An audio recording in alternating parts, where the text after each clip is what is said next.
मधुबन के बाबा, मधुबन के बाबा मुरली वाले, आपका क्या कहना, आपका क्या कहना।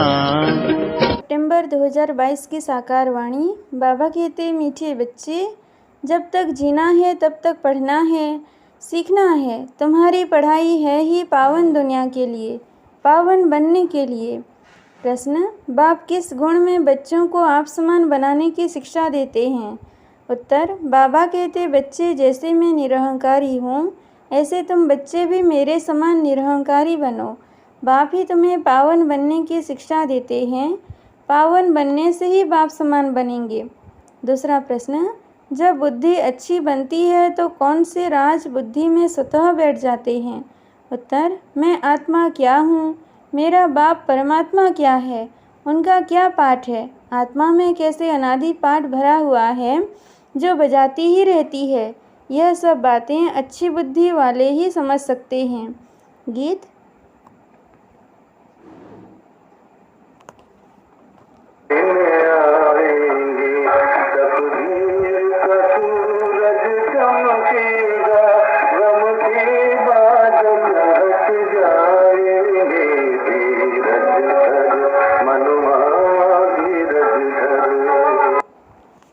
ओम शांति। बेहद का माँ बाप मिला तो धीरज मिला। किसको? आत्माओं को व जीव आत्मा बच्चों को। आत्मा एक छोटी सी बिंदी है। दुनिया में एक भी मनुष्य नहीं जिसकी बुद्धि में हो कि आत्मा एक बिंदी मिसल स्टार है। तुम जानते हो कि हमारी इतनी छोटी सी आत्मा में 84 जन्मों का 5000 वर्ष का पाठ है। दूसरी आत्माओं में तो इतना पाठ भरा हुआ नहीं है। मनुष्यों की बुद्धि कितनी कमज़ोर हो गई है जो समझती नहीं है। परमात्मा के लिए तो नहीं कहेंगे कि वह 84 जन्म व 84 लाख जन्म लेते हैं। नहीं, तुम बच्चे जानते हो, इतनी छोटी सी आत्मा में 84 जन्मों का अविनाशी पाठ नुंधा हुआ है। उसको कुदरत कहेंगे ना। कितनी छोटी सी बिंदी आत्मा है जिसमें सब जन्मों का अविनाशी पाठ नुंधा हुआ है। वह कभी मिटता नहीं है, मिटने वाला भी नहीं है। कितना भारी वंडर है। तुम्हारे में भी कोई हैं जो इन बातों को जानते हैं फिर भूल जाते हैं। यह धारण करना है औरों को समझाने के लिए। बाप परमपिता परमात्मा को करण करावन हार कहा जाता है। वह भी करते हैं सिखलाने के लिए। उनको निराकार निरहंकारी कहा जाता है। उनका अर्थ भी कोई समझ न सके। यह गुण बच्चों को ही सिखलाते हैं। बच्चों को भी ऐसा निरहंकारी बनना है। ज्ञान सागर है तो ज्ञान भी सुनाना पड़े ना। पतित पावन है तो जरूर आकर पतितों को ही शिक्षा देंगे पावन बनने की। जैसे सन्यासी शिक्षा देते हैं संन्यास करवाने लिए, यह भी 5 विकारों का संन्यास करना है। पतित पावन ही आकर शिक्षा देंगे, नहीं तो हम पावन कैसे बने। गाया भी जाता है, जब तक जीना है तब तक सीखना है, पढ़ना है। स्कूलों में तो ऐसे नहीं कहा जाता है। उसमें तो इस जन्म में पढ़ाई की प्रारब्ध भोगनी है। यहाँ तो कहा जाता है जब तक जीना है तब तक पढ़ना है, अंत तक कर्मातीत अवस्था को पाना है। आत्मा को योग से ही पवित्र बनाना है। जितना योग में रहेंगे तो तुम्हारी आत्मा गोल्डन एज में जाएगी। फिर आयरन एज में न आत्मा को न शरीर को रहना है। हम पढ़ते ही हैं पावन दुनिया में आने के लिए। यह ऐसी गुह्य बातें हैं जो कोई कब समझा न सके। और तो मनुष्य क्या क्या करते रहते हैं। साइंस घमंडी कैसी कैसी चीज़ें बनाते हैं। स्टार मून पर भी जाने का पुरुषार्थ करते हैं। तुम समझते हो इनसे कोई जीवन मुक्ति नहीं मिलती है। करके अल्पकाल क्षणभंगुर सुख मिलता है। एरोप्लेन से सुख भी मिलता है तो दुख भी मिलता है। कल एक्सीडेंट हो जाए तो दुख होगा। स्टीमर डूब जाता है, ट्रेन का एक्सीडेंट हो जाता है। ऐसे बैठे बैठे भी मनुष्य हार्ट फेल हो जाते हैं। सुखधाम तो है ही अलग, वहाँ सदैव सुख ही सुख है। इस दुनिया में जो भी सुख है वह है ही अल्पकाल कागविष्ठा के समान। तुम बच्चों को अभी बहुत अच्छी बुद्धि मिली है। मैं आत्मा क्या हूँ, मेरा बाप परमात्मा क्या है, उनका पाठ क्या है, हमारा क्या पाठ है? सारा बुद्धि में राज है। तुम बच्चों में भी सबके 84 जन्म नहीं कहेंगे। सब थोड़े ही सतयुग में इकट्ठे हो जाते हैं, इसलिए सबके पूरे 84 जन्म नहीं कहेंगे। चंद्रवंशी में भी पिछाड़ी तक आते रहते हैं। वृद्धि होती जाएगी, जन्म थोड़े होते जाएंगे। यह विस्तार की बातें हैं। बूढ़ियों को पहले अलफ बे पक्का कराना है। अलफ माना बाबा, बे माना बादशाही। यह तो बिल्कुल राइट बात है ना। स्वर्ग की बादशाही थी। भारत सारे विश्व का मालिक था और कोई का राज्य नहीं था। जो रुद्र की माला बनती है वही फिर विष्णु की माला बन जाती है। यह ज्ञान तुम बच्चों को मिला है। आत्मा क्या है, परमात्मा क्या है, उनका रूप क्या है, क्या साइज है, यह सब बातें अभी तुम्हारी ही बुद्धि में हैं। कितनी छोटी सी आत्मा है। परमात्मा को भी भक्ति मार्ग में बहुत मेहनत करनी पड़ती है।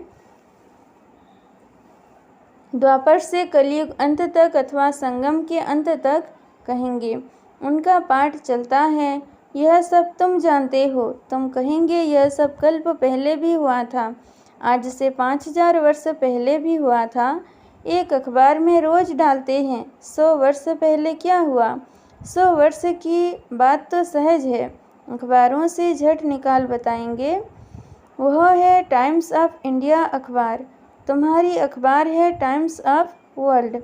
यह अक्षर बड़ा अच्छा है, रोज लिख सकते हो।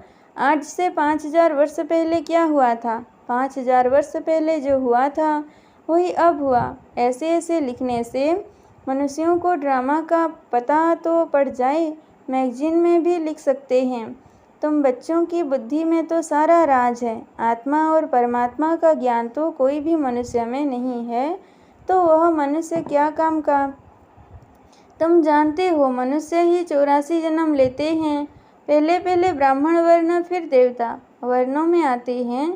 वर्ण तो यहाँ ही हैं। सूक्ष्म वतन में तो वर्णों की बात ही नहीं है।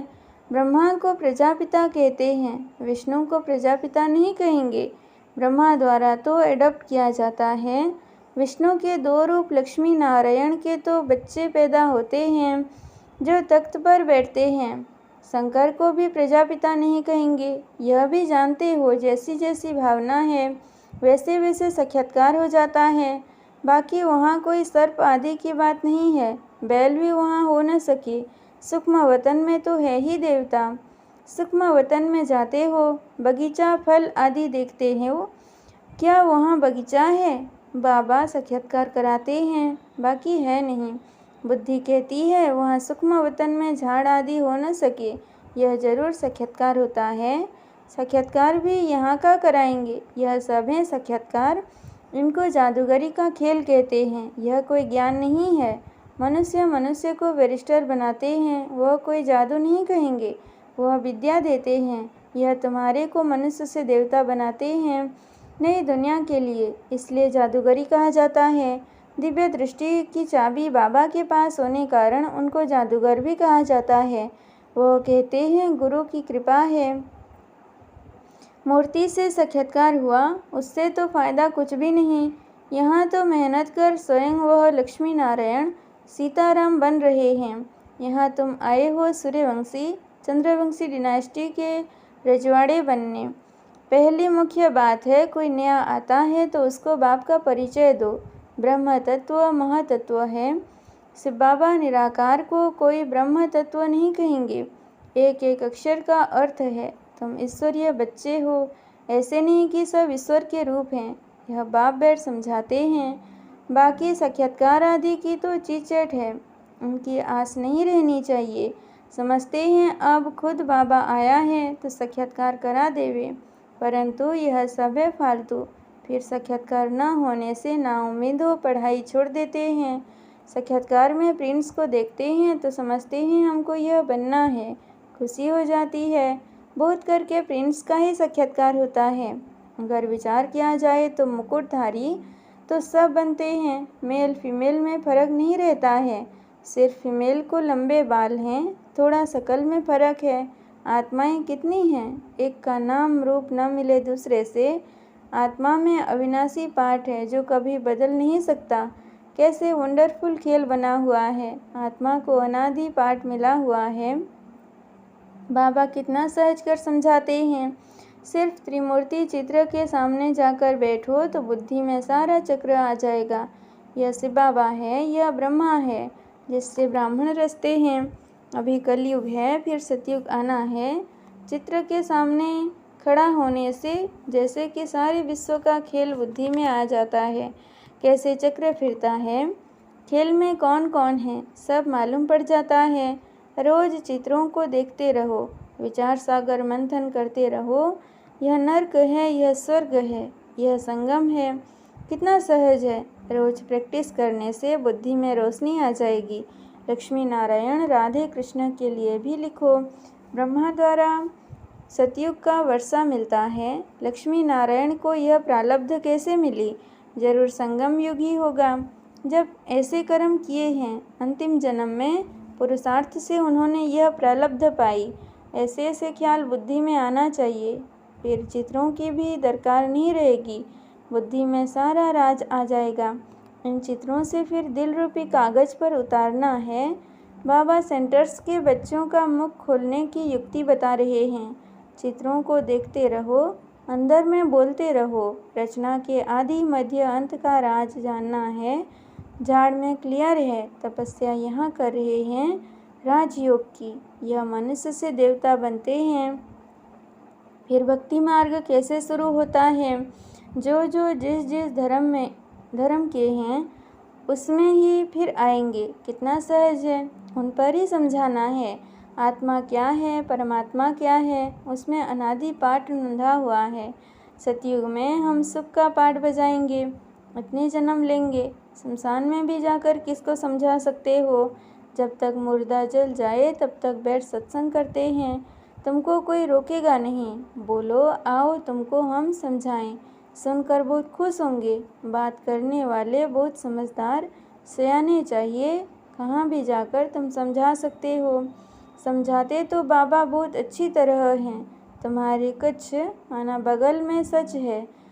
मनुष्यों के कच्छ में झूठी गीता है। तुम्हारे बगल में सारे विश्व की हिस्ट्री ज्योग्राफी है। श्री कृष्ण के चित्र पर भी तुम अच्छी तरह समझा सकते हो। इनको श्याम सुंदर क्यों कहते हैं? आओ तो हम आपको कहानी सुनाएं। सुनकर बड़े खुश हो जाएंगे। भारत गोल्डन एज था, अब पत्थर एज है। सांवरा हो गया है। काम चिता पर बैठने से काला मुंह हो जाता है। तो ऐसे ऐसे समझाने से तुम बहुत कमाल कर दिखा सकते हो। तीनों चित्रों भल साथ में हो। एक चित्र पर समझाकर फिर दूसरे चित्र पर समझाना चाहिए। बहुत सहज है, सिर्फ पुरुषार्थ की बात है। टाइम तो बहुत है, सवेरे मंदिरों में चले जाओ। आओ तो हम तुमको लक्ष्मी नारायण की जीवन कहानी सुनाएं। भक्ति मार्ग में यज्ञ तप तीर्थ आदि करते करते तुम एकदम कौड़ी मिसल बन पड़े हो। फिर शास्त्रों ने क्या सहायता की? हम आपको सच बतलाते हैं, सच ही सहायता करते हैं। अच्छा, मीठे मीठे सिकिलधे बच्चों प्रति माता पिता बाप दादा का याद प्यार और गुड मॉर्निंग। रूहानी बाप की रूहानी बच्चों को नमस्ते। हम रूहानी बच्चों की भी रूहानी बाप दादा को याद प्यार गुड मॉर्निंग और नमस्ते। शुक्रिया बाबा, शुक्रिया। धारणा के लिए मुख्य सार। पहला पॉइंट, पढ़ाई पर पूरा ध्यान देना है। बाकी साक्षात्कार आदि की आस नहीं रखनी है। ना उम्मीद बन पढ़ाई नहीं छोड़नी है। दूसरा पॉइंट, चित्रों को देखते विचार सागर मंथन कर हर बात को दिल में उतारना है। राजयोग की तपस्या करनी है। वरदान, अपने मस्तक पर सदा बाप की दुआओं का हाथ अनुभव करने वाले विघ्न विनाशक भव। विघ्न विनाशक वही बन सकते जिनमें सर्व शक्तियाँ हो।